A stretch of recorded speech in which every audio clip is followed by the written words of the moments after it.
So when you guys went to build the product, I'm thinking about building the MVP and the early stages of it. Your CTO built out the product. Did you say your CTO was at the firm with you? You knew them previously? No. Okay. No. So all three of us went to the University of Texas. Got you. Yeah. Got you. That's where we all met. Yeah. When we talk to a lot of founders, the hardest part is always finding the technical person. Especially here in Houston, you have a lot of smart reservoir engineers, geophysicists, whatever it may be, that they have an idea. They identified a problem in their everyday workflow. They want to build something, but they're like, we need a CTO. We need someone that can actually own the product and build it. And so for you already had someone in your network that had that expertise. How did you convince them to come on and work with you? Do you want to answer that? Yeah, sure. So we went back to like I'd known our CTO since I was 18. And so we did stuff at the University of Texas together, and then we kept up. He was in my wedding. He was in my brother's weddings. So we'd known each other for a real long time. And so when we kind of came together, I was always bouncing bad ideas off of him.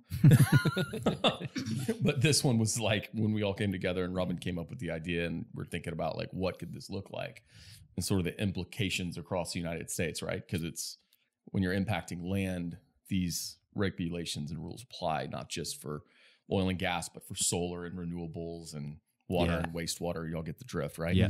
And so that was like when we kind of all got together, and that's when we went out and raised some money to do it. So we, most companies don't put together a 45-page business plan, but Robin was the national program manager at an environmental consulting firm. I'd own my own real estate development fund and buildings. And we put it together for ourselves because we're all about to leave really good jobs. We need to convince with ourselves stock first. options and equity and everything else to go do this thing. Yeah.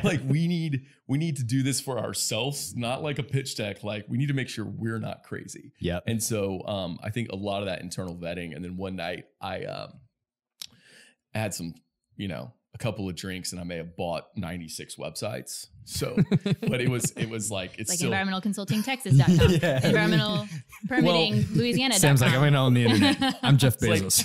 Hold my beer, right? Well, it was just interesting because when you look at an idea like this, you're like, obviously somebody had to have thought of this, right? Mm-hmm. So the first thing you go do is endangeredspeciesact.com. And it's it's available for $9.99. And you're like, what?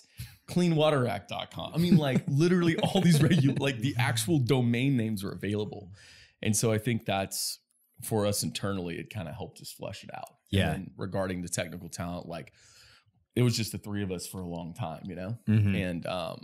And that was, building that out was tough because it turns out that drawing a line, triggering a thing, well, that was a great MVP, but that line and that trigger needed 8 levels below it, subject to what state you're in. Ton of content. There's a lot of content. Yeah. creation. Yeah. So the tech always looks easy on the front end, right? But it's the back end and all the content that goes into it that's hard. Yeah. How did you guys? Let's talk about getting your first customers. Well, hold on. I wanted to dive into something before we go into that because he brought up a good point here about how they wrote this white paper. And it's something that you and I talk a lot about because when you look at a lot of startups, when they're raising capital, they have this idea. It's like, hey, 10-slide pitch deck, nothing more than that. We wrote a white paper for digital wildcatters that never got sent out externally. It was just for us. It was for us to get our thoughts and get clarity into where we were going. And it was a good exercise for us. We always have one of those documents. We kind of reference it as our internal Bible of strategy that we kind of seem to revisit. I don't know. It seems like every 2 weeks. At least. But I think the misconception there with business plans is, especially in Silicon Valley, it's hey, you don't need a business plan.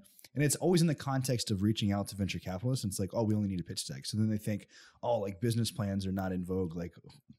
Who cares about it? But it's a great thought exercise to see, are you prepared and have you really thought through everything? There's a lot of shit that's going to get thrown your way on this little entrepreneurial journey. You know what I mean? Yeah. Yeah. It was really interesting. It had been a while, probably, 12 or 15 months since I had looked at our business plan originally.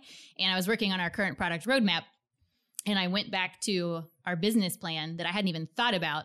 And or used it as any sort of strategy on our roadmap. And we're actually really close to what we thought we were going to do when we like started writing it in the hot tub 4 years ago. Like I was like, wow, that product was ahead of its time. And I think I just thought of it, but nope, I actually thought of it 4 years ago. The moral of the story is more business plans should be written in hot more tubs. business plans. That's absolutely right. Yeah. No, You it's guys have helpful. like a whiteboard next to the hot tub. You can just reach up. That would have been helpful. Get a rolling whiteboard. Just bring that.